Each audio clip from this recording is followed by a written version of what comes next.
This is a presentation of Northeast Streaming Sports. If you like the sweet science, get ready to talk boxing on the Gloved Fist podcast with top boxing writers Frank Latirzo and Jack Hirsch. Frank, a former amateur boxer out of Philadelphia, writes for NY Fights and can be seen on the Boxing Channel. Jack, an amateur boxer who competed in the New York Golden Gloves, was a 6-term president of the Boxing Writers Association. And now, here's Frank Latirzo and Jack Hirsch. And we're back. Welcome to Glove Fist. My name is Frank Latirzo, former writer, full-time observer.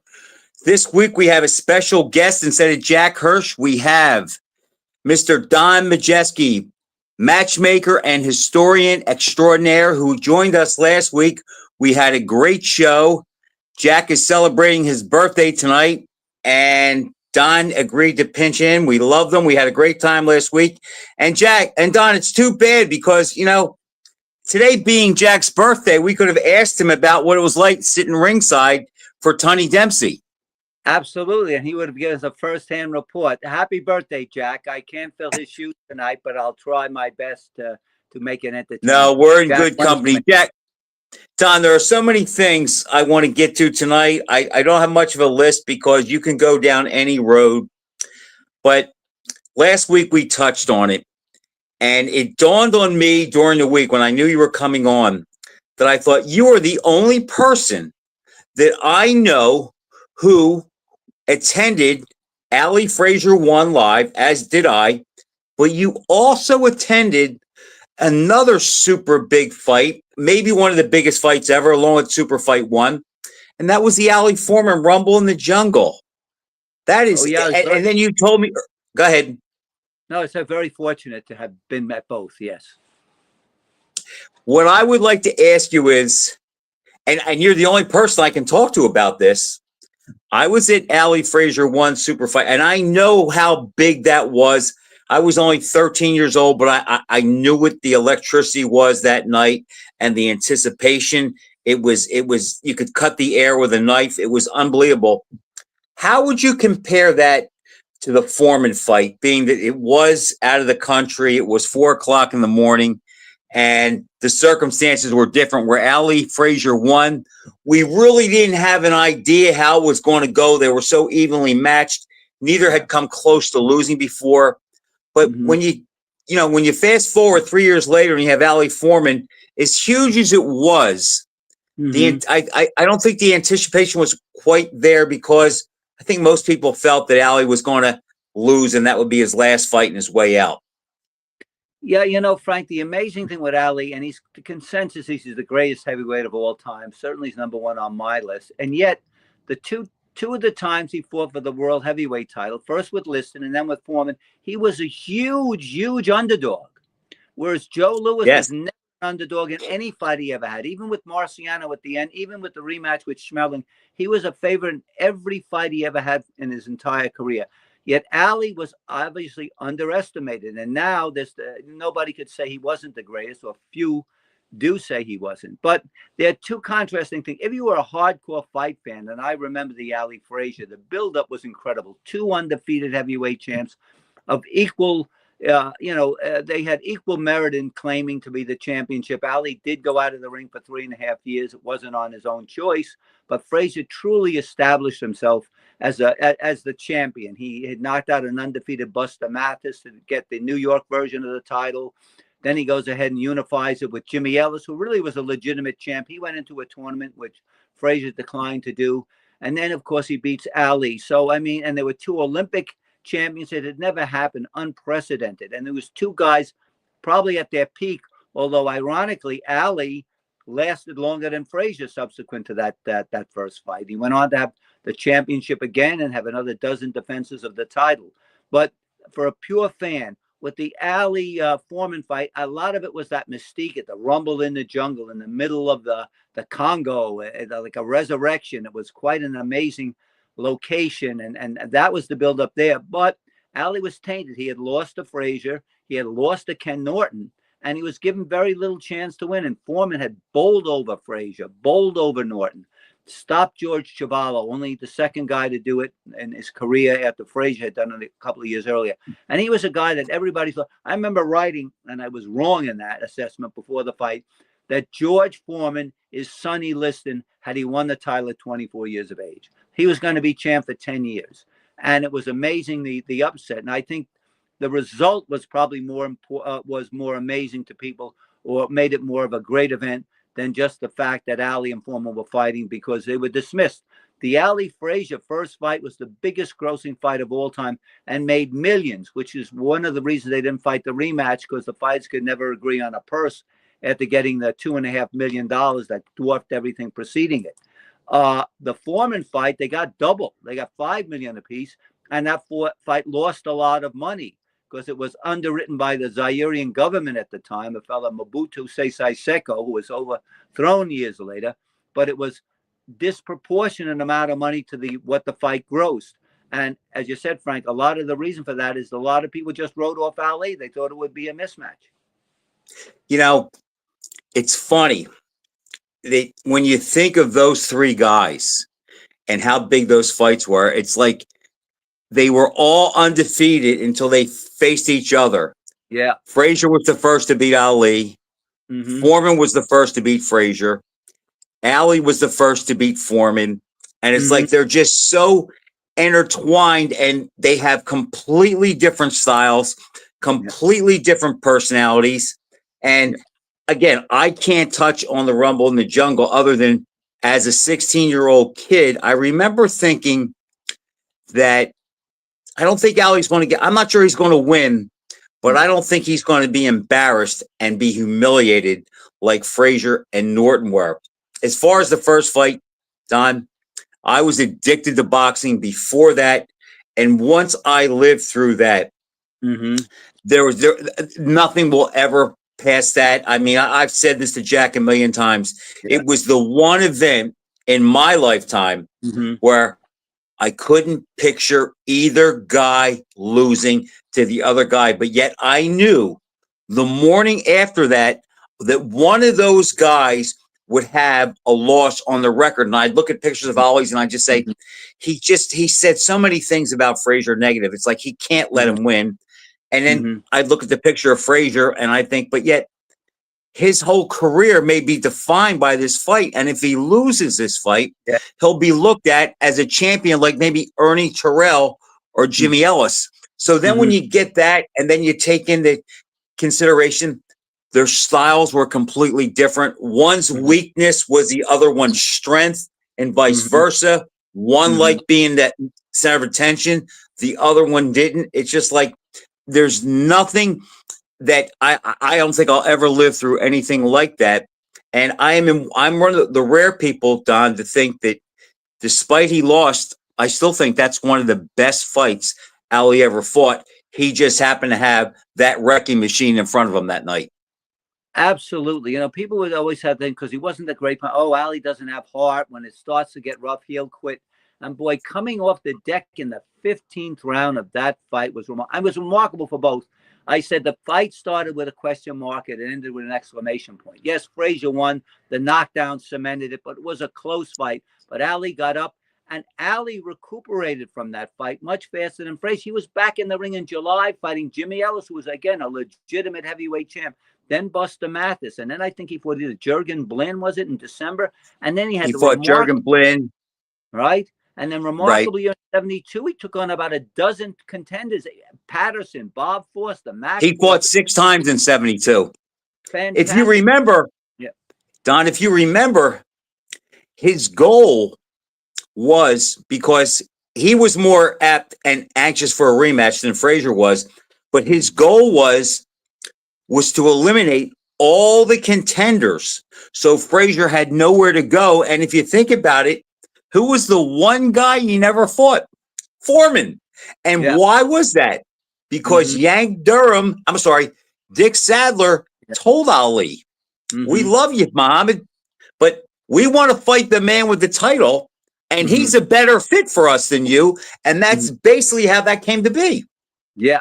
Yeah. I mean, they sort of, they were trying to push I remember what the politics were. that Frazier and Ali were battling it out. They wanted $5 million guarantee. Well, there was no Zaire in the picture in 1972 and 73 when they were getting closer to the fight. And they started fighting other guys. Frazier took it easy for Terry Daniels and Ron Stander, before losing to Foreman. And then what happened is they went to the WBC, which was a nation organization at that time. Hardly anybody ever heard of the World Boxing Council. And the World Boxing Council announced they were going to have George Foreman fight Oscar Bonavena for the WBC title if Frazier didn't sign to fight Foreman. And they did, thinking that was a very easy fight for them because Foreman, as you recall, came up like a rocket. But then he sort of stepped back and stopped fighting really competitive fights. And the last dozen fights he fought before Frazier were a lot of knockovers. And I think what people had anticipated Foreman, they lost a lot of faith because he wasn't fighting the Quarries and the Pattersons and the Bonavenas that logically he would have progressed to after he stopped Boone Kirkman. He regressed in the terms of the opposition that he fought. So I think they took him lightly and they figured, we'll get by this and then we'll have the Ali fight. And they made a big mistake. Foreman turned out to be a great fighter and just didn't have the style to be Ali. But who knows if Ali and he would have had a rematch.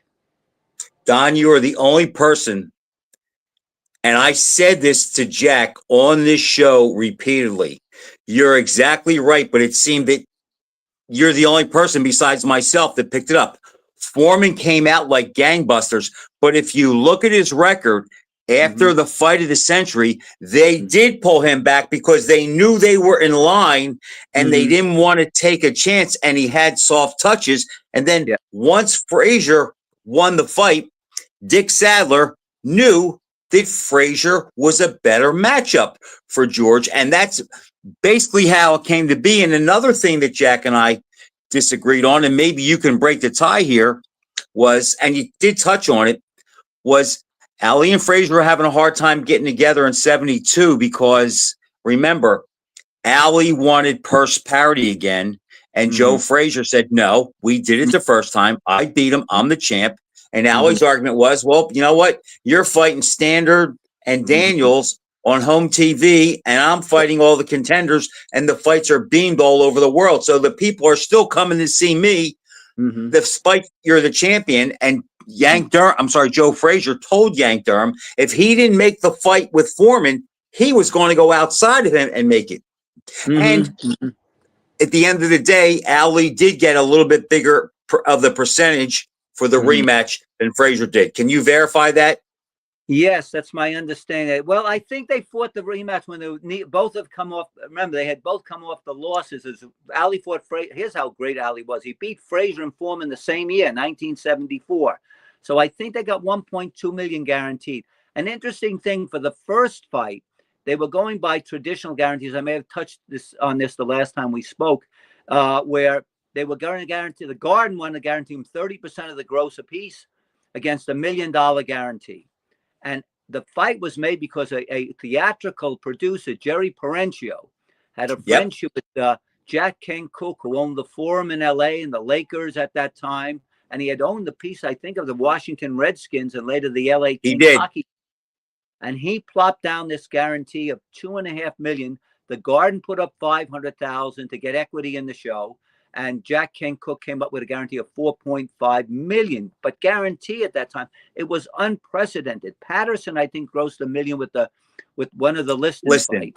Yes. But it wasn't on a guarantee. It was against the traditional percentage, 40 or 50%. I think they grinded Liston down to 12% to get the fight.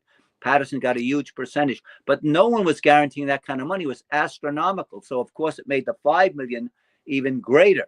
So yeah. And I'll tell you one insightful thing in the business. What had happened with Foreman is after he fought Kirkman, they sold 50% of his contract to a guy named Marty Ehrlichman. Ehrlichman was a theatrical agent who managed Barbra Streisand. He may still be living today. And he paid $250,000.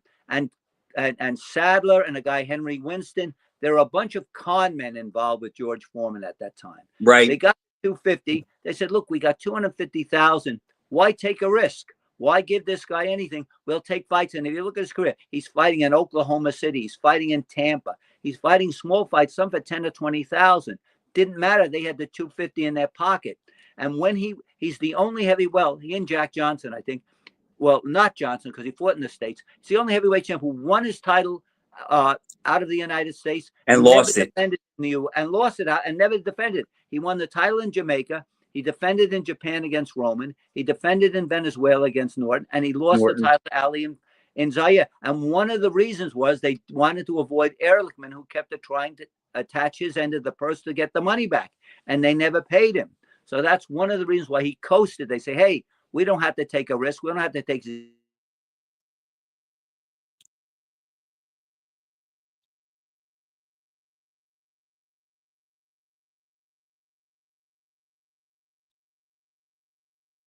You think he accidentally knocked himself offline, Brian? Hold on. All right, we're back. You're back. Sorry about that. Yeah. So, they figured we don't have to fight the Quarries, the Pattersons, the Bonaventas, these bigger fights where we get a bigger purse because we've already got the equivalent of that in this money we sold out. And so that's why they didn't fight in the States, to avoid these lawsuits. Now, I knew this would happen. I was going to go in one direction, and I hope I remember to go back to it. But you said something that made me think of it. If you remember, after Foreman fought, he defended against Norton. There was talk of him fighting Jerry Quarry in '73. Yeah. And Foreman supposedly said that, he didn't want that fight, and they talked about him fearing Quarry. And look, Don, I'm a huge Jerry Quarry guy. I just think it was impossible not to love him and root for him. But let's be honest. Jerry Quarry in 1973 would not have had a snowball's chance, where, to beat George Foreman. Oh, I agree with you. It's sad they didn't make it, because I remember there's a famous Ring magazine cover with Quarry versus Foreman on the front. He had come off that spectacular one-round knockout of Ernie Shavers, and it was a fight you think would have made itself. But they went and fought Ken Norton. I think the Garden, we touch on the Garden, why they fell out of boxing, once the biggest promoter in the world. They lost touch. They probably should have signed Foreman if they could have, but there's something that precluded them in antitrust at the time from signing fighters left over from the Jim Norris era. But they missed the boat. They had control of Joe Frazier, which is one of the reasons the fight ended up in the Garden with Ali, but they didn't have it with Foreman, and they want to control their own destiny. Otherwise, that match would have been made. But yeah, he opted to fight again with fight Norton, and Frazier and Quarry fought a rematch, as you recall, as a non-title fight, and that was the payoff fight in June of '74, right? Yeah. If you remember, they wanted the fight of the century at the Forum, but Frazier would not fight there. That was one of his preclusions. He would not fight there because he didn't like the way they scored the fights and the scoring system in California. Correct. And again, he had a loyalty to the Garden. Remember, to Brenner and Markson, who really made him champ. They got the New York Commission when they opened the new Garden in '68. He stepped out of that WBA tournament that eventually had Jimmy Ellis winning it. They put him with Buster Mathis, who had beaten him in the amateurs, but had not risen to that kind of recognition as a professional. But they got the New York Commission to approve it. Then he fought Manuel Ramos. Then he fought Quarry. And these are all New York Commission world title fights. And yet he drew great crowds with Quarry and with Mathis. So he was beholden to them. And I admire their loyalty. And look, Frank, it belonged in the Garden. That was a great event for New York. And for us, yes. And absolutely. The fight of it was in California. Now, you mentioned earlier that, and I'm going to get to you about how you rate fighters and rank them, but you said that, Ali is the consensus number one. Here's a question for you. I have my top five are Ali, Lewis, Foreman, Holmes, and number five, I go back and forth with a couple guys. But my question is this.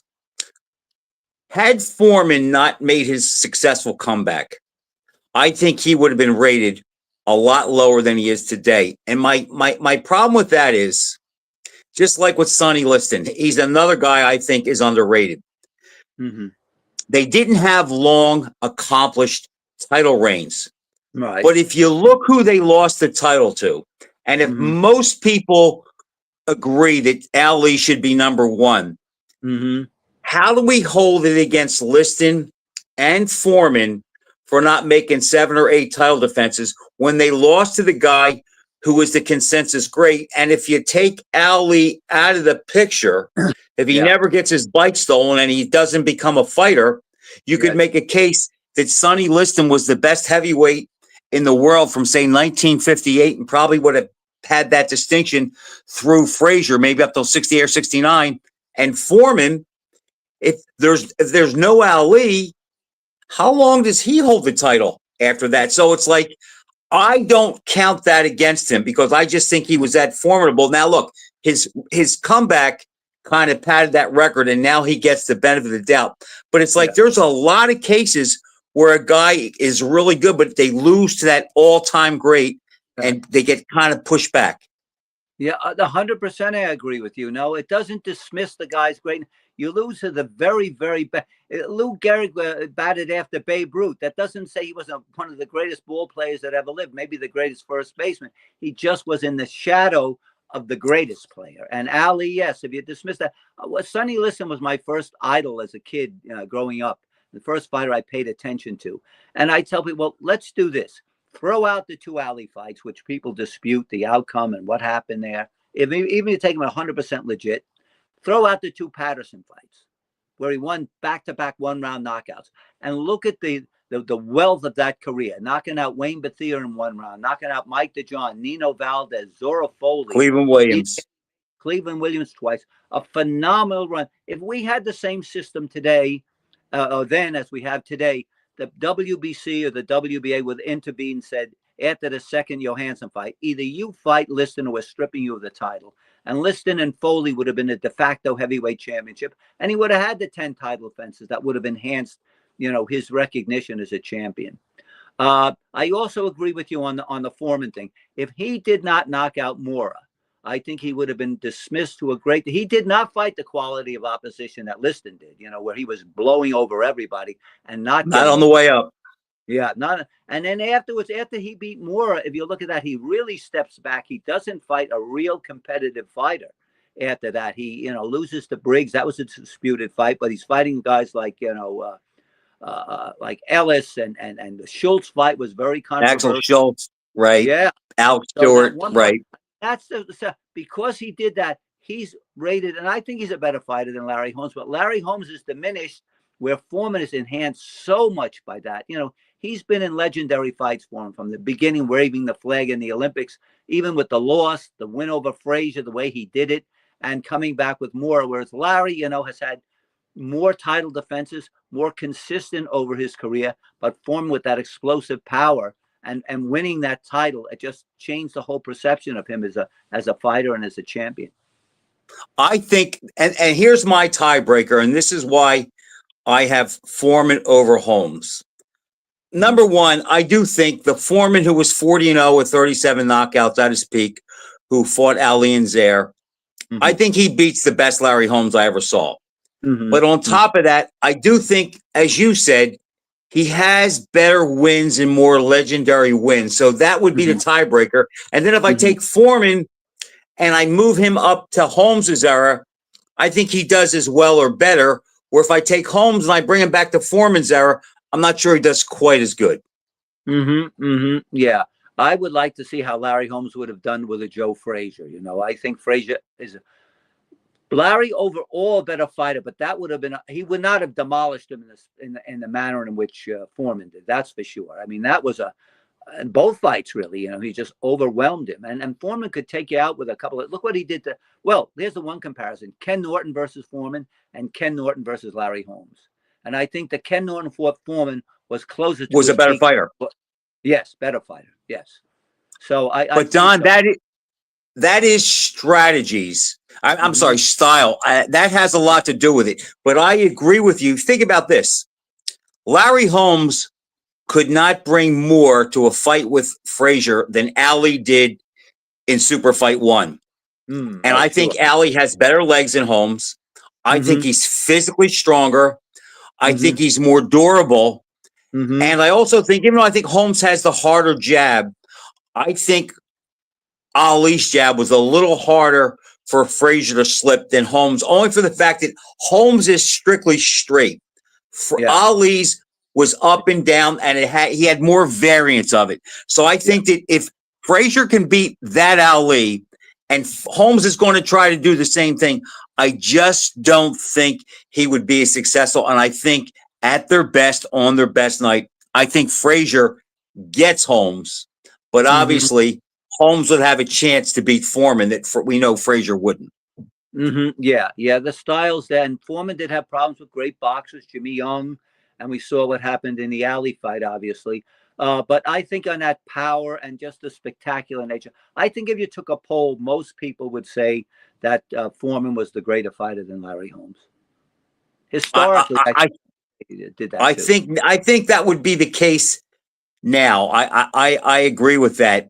But do you remember when Larry Holmes was underrated and now he's not? Remember back then, it's like I don't get any respect. And I remember when I went to see him fight. I went to see him fight Ronaldo Snipes at the Pittsburgh Civic Arena, where we talked last week, where Holmes and Cobb and Mercado fought. And Don, I remember when Snipes knocked him down, and I remember leaving the arena that night. We were going to Cobb's post-fight party. And if somebody would have tapped me on the shoulder and said, Frank, in 20 years, you're going to consider Larry Holmes one of the all-time top 5 heavyweight greats, I think I would have said to them, you're out of your mind, you're crazy. But here we are 40 years later, and 44 years later, and there's no way I could keep him out of my top 5.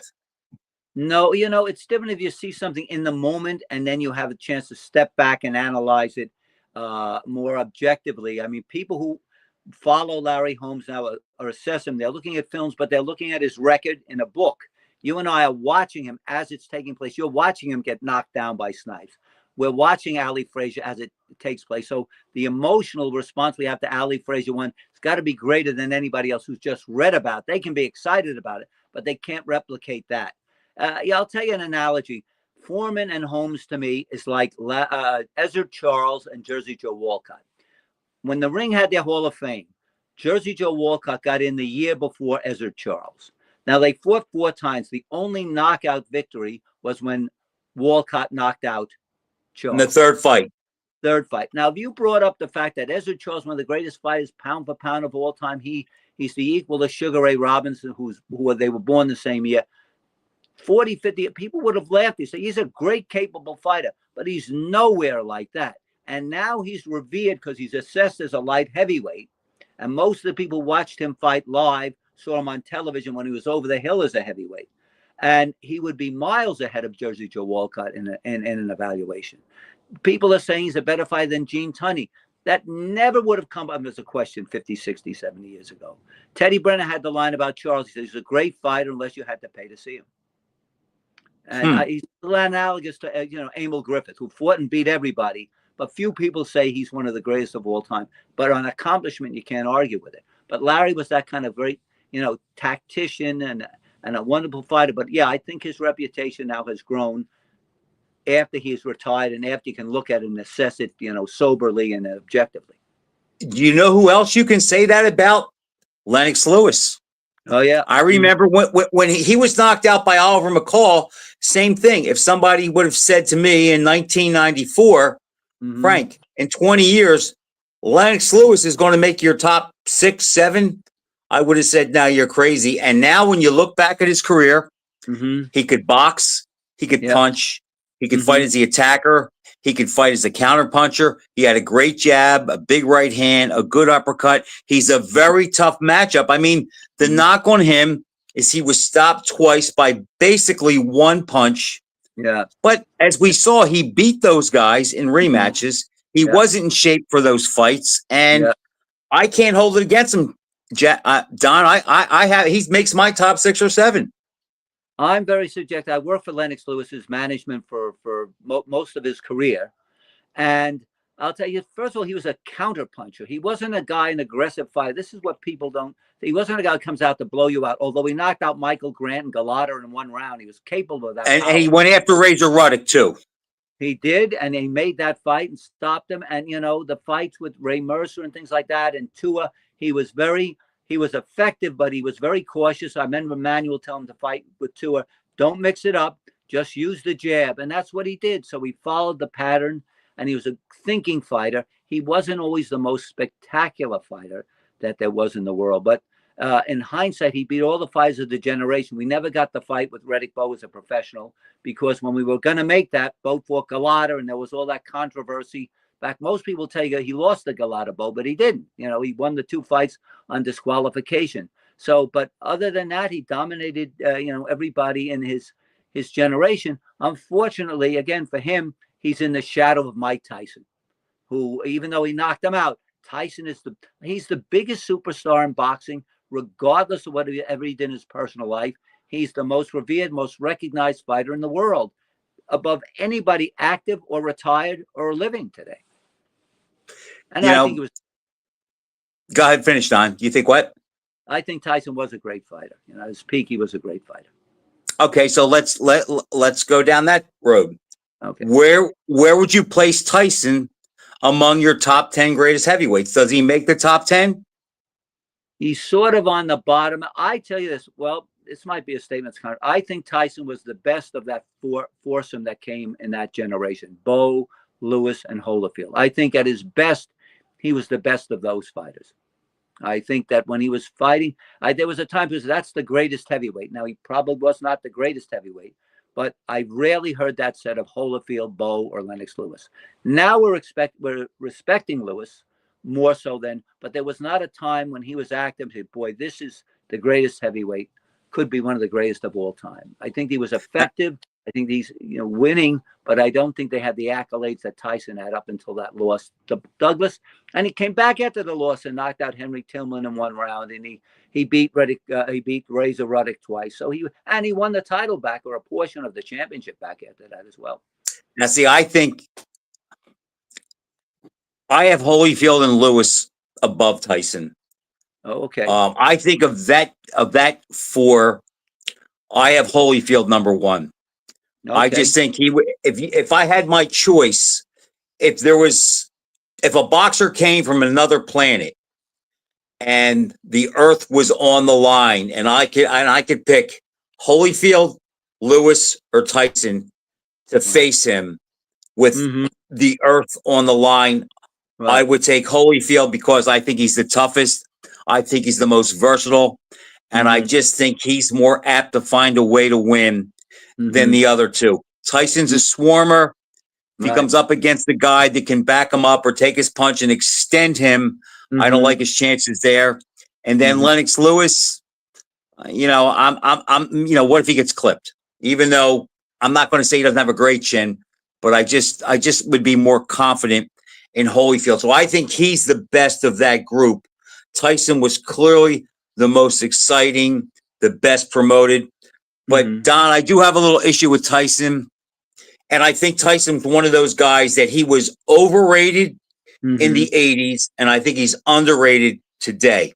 But you could make a case as far as you could not name 5 more physically skilled heavyweights than Mike Tyson when it comes to power, speed, accuracy, and technical ability.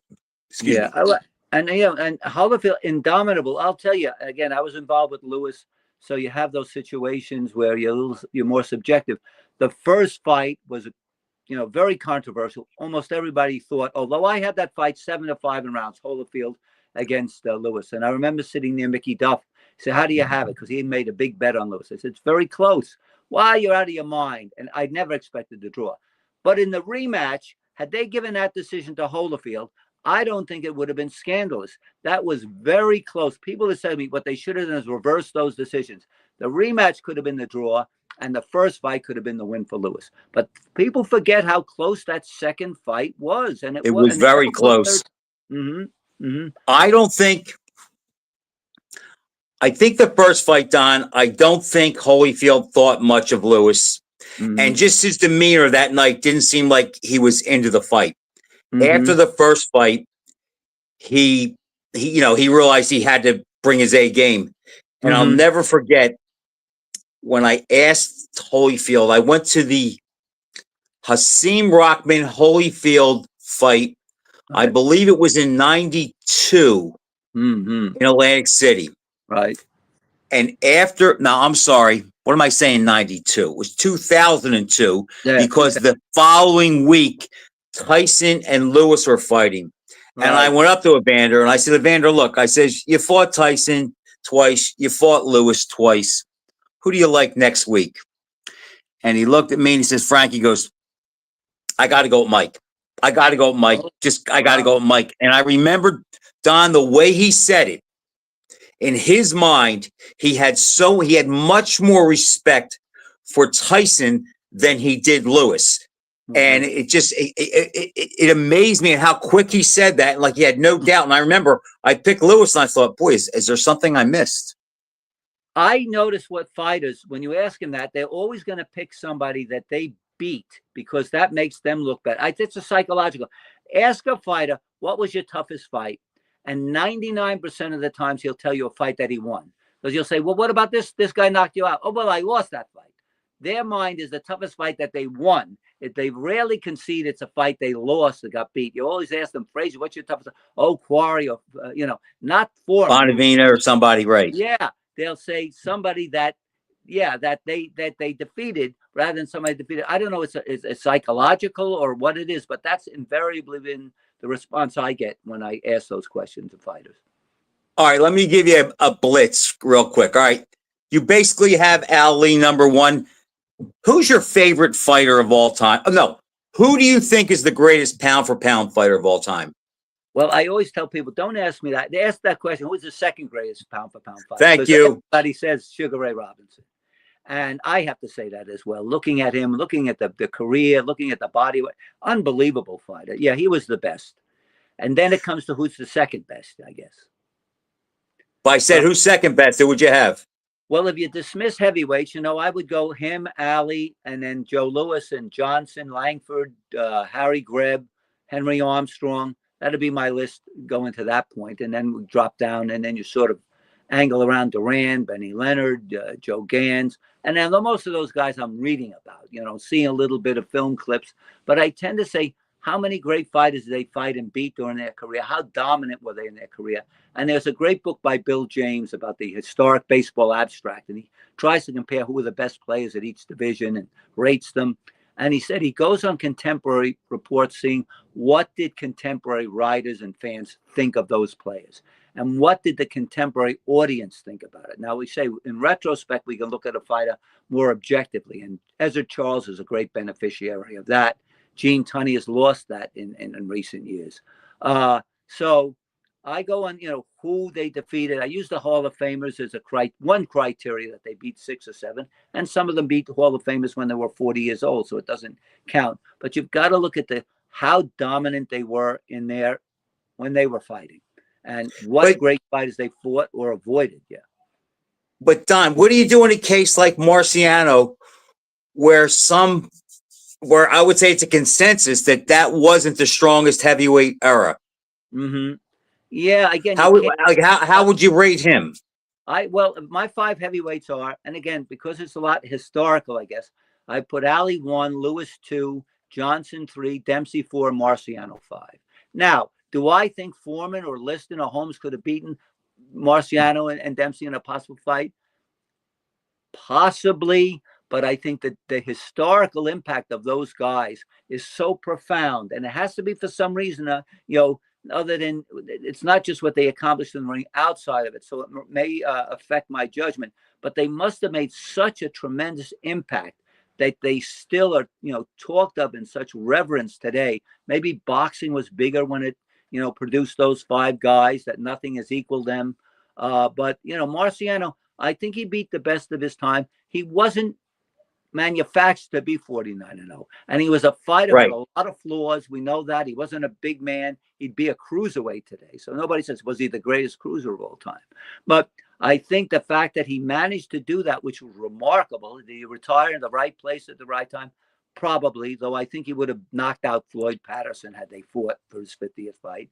But he managed to do it. He managed to go 20-0 and then 30-0 and then 40-0, which is an incredible achievement. And if you look at him, he's a tremendous puncher. He did beat 3 of the greatest fighters of all time and more, Joe Louis and Ezra Charles. They were past their peak, but that's what was around at that time. You can't fault him. That Walcott was an older man, but he was the heavyweight champ. that Lewis, when Lewis fought Marciano, he was the number one rated heavyweight, and Marciano knocked him out. So, Foreman and the size and Holmes and the size, yes, but I think on the accomplishments, it's very hard for me to dismiss those guys. Let me ask you this. Now, I'm one of the few. You have to sell me on Jack Johnson other than he was the first black heavyweight champ. But let me just frame that. Mm-hmm. When I look at his record, I'm not blown away. Mm-hmm. And I don't see some of the things that I've read. Mm-hmm. And when I look at him on film, mm-hmm. I don't see it. Now, there are only about 7 films of him. Yeah. So if there were only 7 films of Tyson or Lewis or Mm-hmm. Ali, it's not fair to make that assessment. But when I look at Jack Johnson, Don, and I try to put him in with a Prime Dempsey or a Lewis or a Liston, I don't have him doing well. Yeah. I say he's the hardest great fighter that I can justify on the record being a great fighter. I think. So you agree with me? Yeah, I do agree with you. And I don't have an emotional connection with Johnson. Is it something that the legend? I mean, I think the fact that Nat Fleischer rated him number 1 got a tremendously disproportionate sense of adulation for Jack Johnson. I've always maintained that Ali, after he saw that number 1, he psychologically tried to pattern himself on Johnson. Not like he was a lot of similarities. Yes, he had a hate in this. He had to find a way to make himself the victim. He wasn't going to be a victim because there was much integration at that point in time. So he became a Muslim, almost to say, well, this will do it. He didn't go into the armed forces. I don't know that subconsciously he wanted to be Jack Johnson and said, I'll create myself into a pariah. To be a legend and embrace some kind of antisocial group or antisocial lifestyle that will make me that. I don't know, but it seems to a pattern there. But yeah, I think his victory over Jim Jeffries, who really is washed away today. And I think he was one of the greatest heavyweights. I said the 3 great Caucasian heavyweights of all time, Dempsey, Jeffries, and Marciano. And he's completely dismissed because of that loss to Johnson, which people don't realize was 6 years after his last fight. He dominated an early generation of heavyweights. He beat Sharkey, he beat Corbett, he beat Fitzsimmons. And he was retired because there was no one else for him to fight. Johnson had lost to Marvin Hart, said there's no challenge out there. I'll quit. And they induced him with this incredible $200,000 payday. It would be like $100 million in buying power today. Having said that, so he beats an old Jeffries. He beats Stanley Ketchel, who he outweighed by 40 pounds. It'd be like middleweight. Nino Benvenuti or even Monzon or Hagler. There'd be no contest. And he gets knocked out by Choinsky. He gets knocked out by a fighter, Klondike Haynes. He fights a draw of Philadelphia Jack O'Brien, who weighed 165 pounds. Takes him 15 rounds to stop Tommy Burns, who was 168 pounds. So he said, well, where's 5'7". Yeah. So, I mean, it's 3 fights. And even though one of the fights, he also outweighed his fighter by, I measure him on, he defeated Joe Jeanette, who was a great fighter. He defeated Sam McVeigh a number of times, who was an outstanding fighter. And he beat Sam Langford, who he did outweigh by 35 pounds. So and early in Langford's career. Yes. So, it's very hard. He beat Fitzsimmons when he was in his 40s.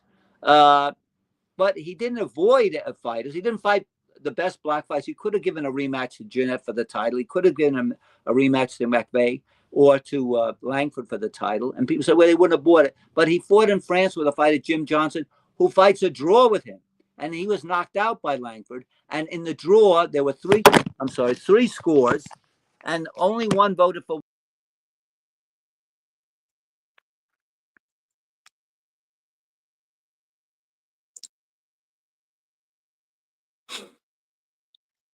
Boy, that's a scary picture.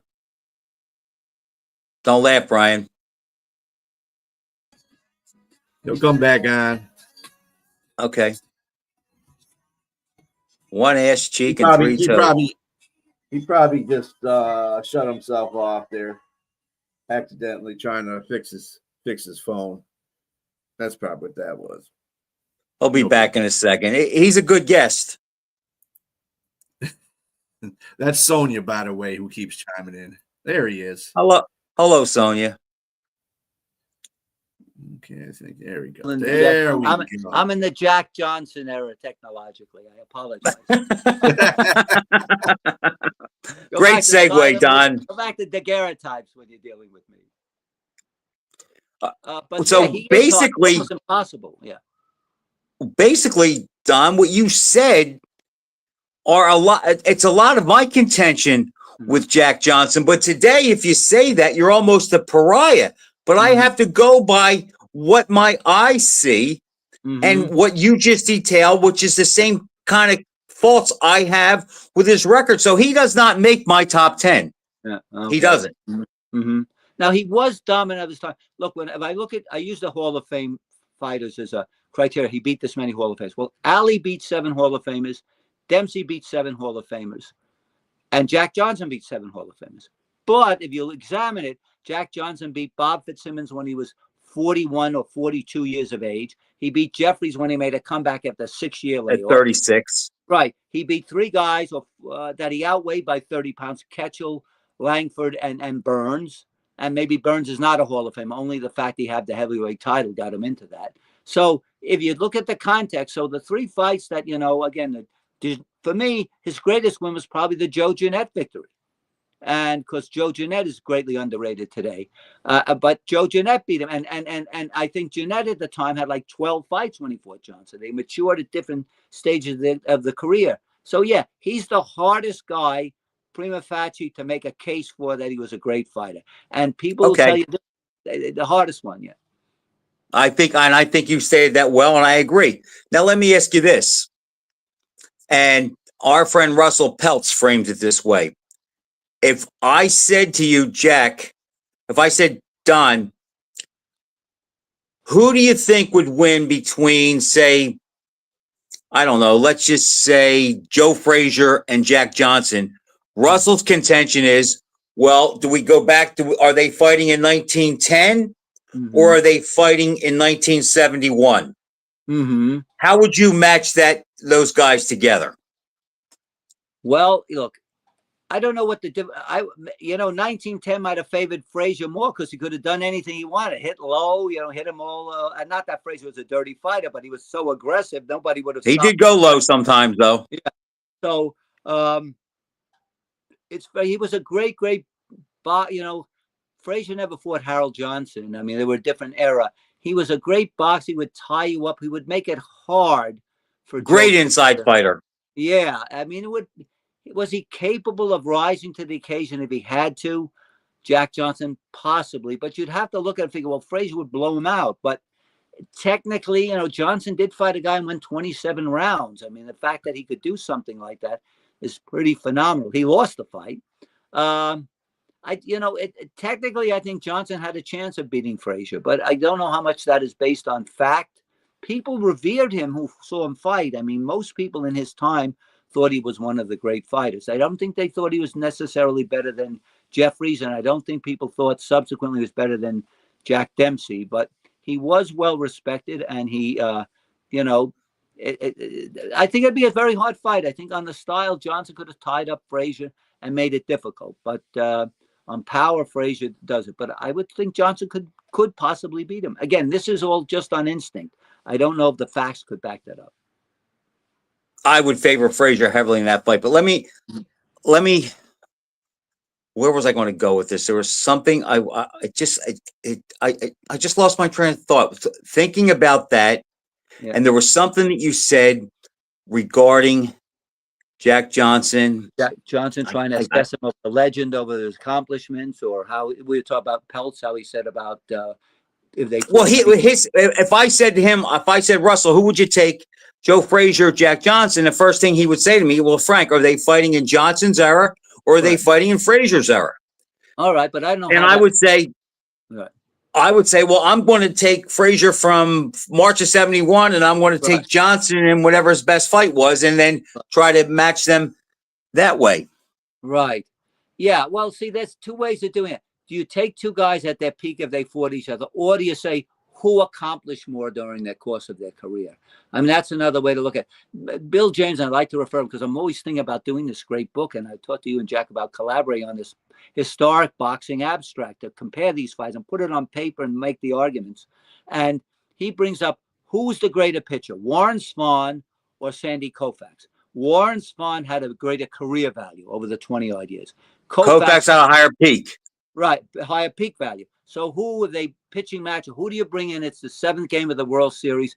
Bases are loaded and 2 outs. Who do you bring up out of the bullpen? You have Swan or Koufax?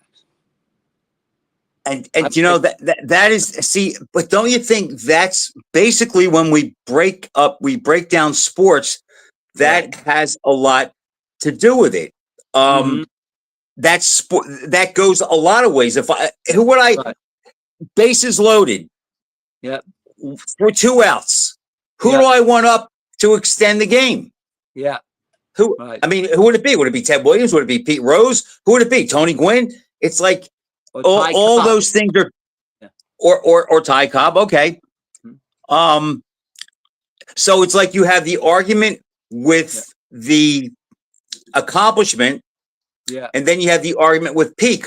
But the accomplishment argument, if you have a listen or a Foreman case, kind of gets cut short, and they kind of get shortchanged because who they lose to. They lost the title to Ali. And, you know, Don, as I get older, this is the thought I had that slipped my mind.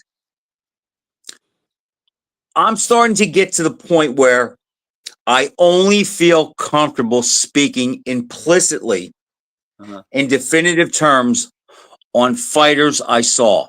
Right. I've seen everybody from Ali to Usyk.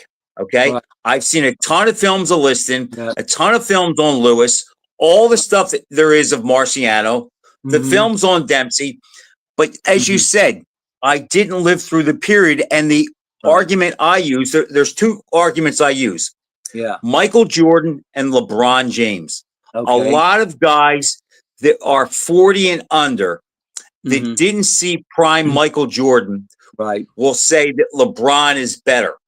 Right. And I will say to those guys, I mean, there's an argument for that, but not to sound like the all know-it-all, but I lived through both eras. And in my mind, there's no doubt I want Jordan.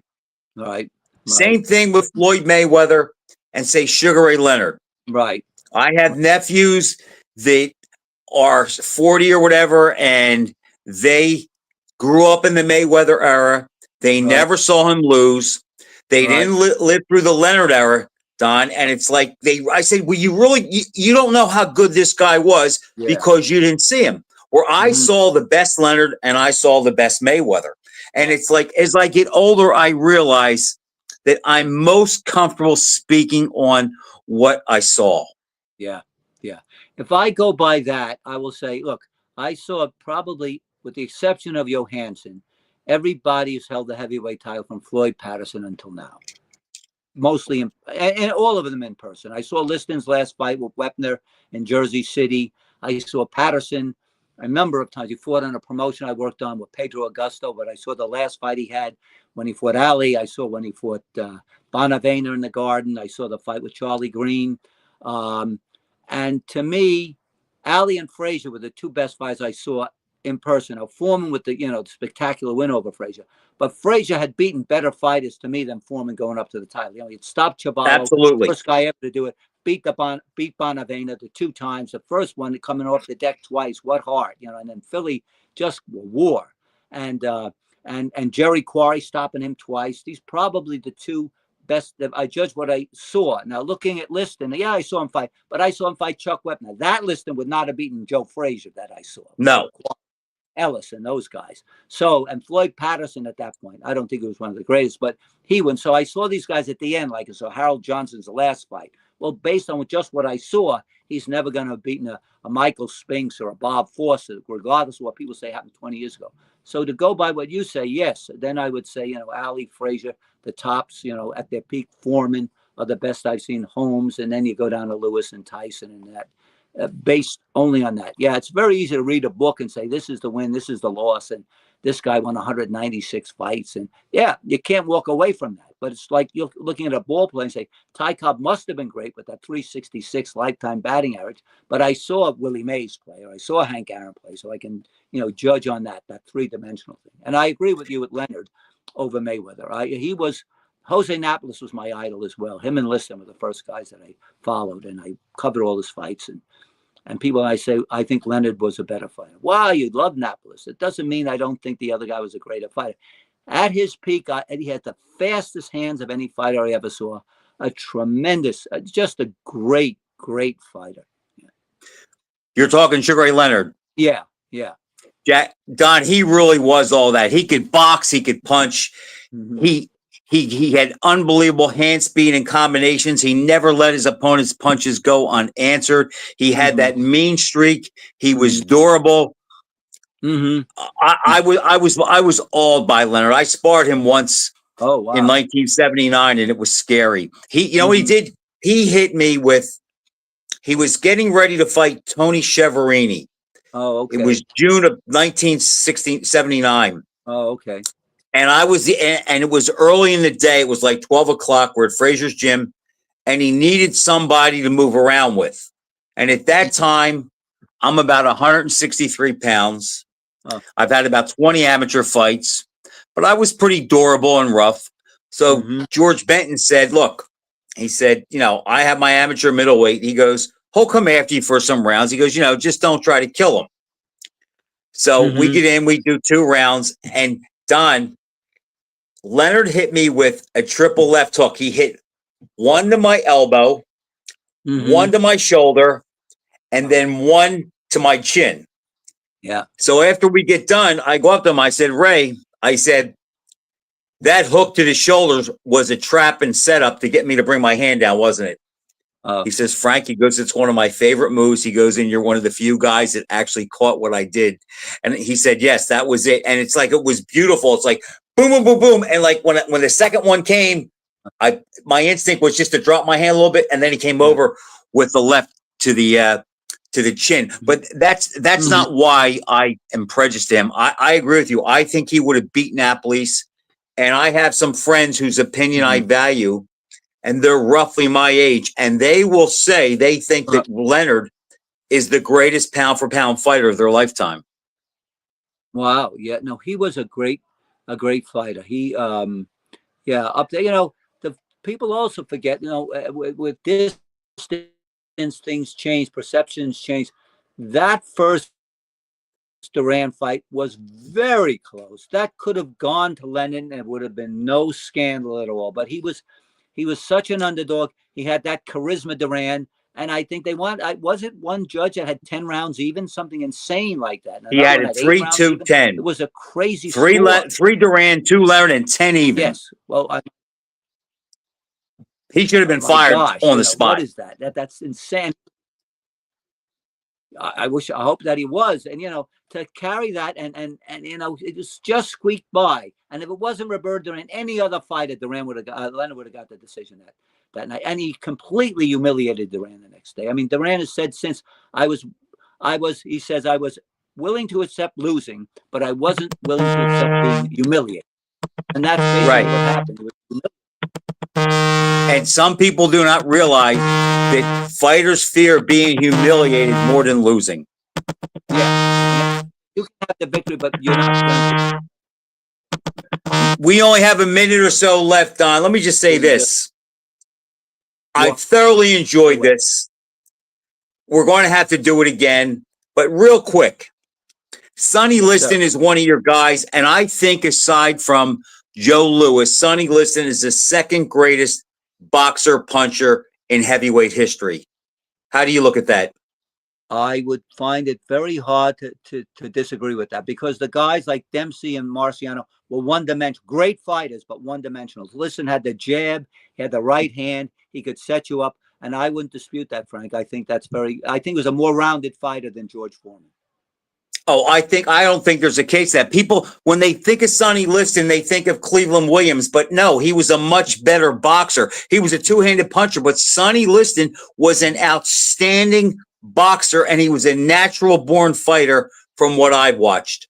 A great fighter, absolutely, yes. And he, I think he's getting his just desserts today as well. I think people are now recognizing him as a greater fighter. It's terrible how they dismissed him after the 2 losses to Ali, which was ridiculous. I think a lot of that was the sports writers being embarrassed for picking him to win so easily, and I think they felt affronted when he didn't win. But that's a tale for another day. Yeah.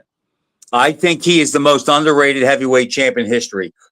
On that, Don, thank you so much for coming on. I had a blast, and I'm sure we'll be doing this again. Thank you, guys. Thank you for having me. And Jack, happy birthday to you. And I'm glad that I screwed up enough so your fans will be demanding you come back now for next week. And I don't think you screwed up at all, Dom. The only thing, I think the Jets won yesterday, so Jack does have a happy birthday. Didn't they beat? I think they beat the Browns. So they did. Anyhow. They did.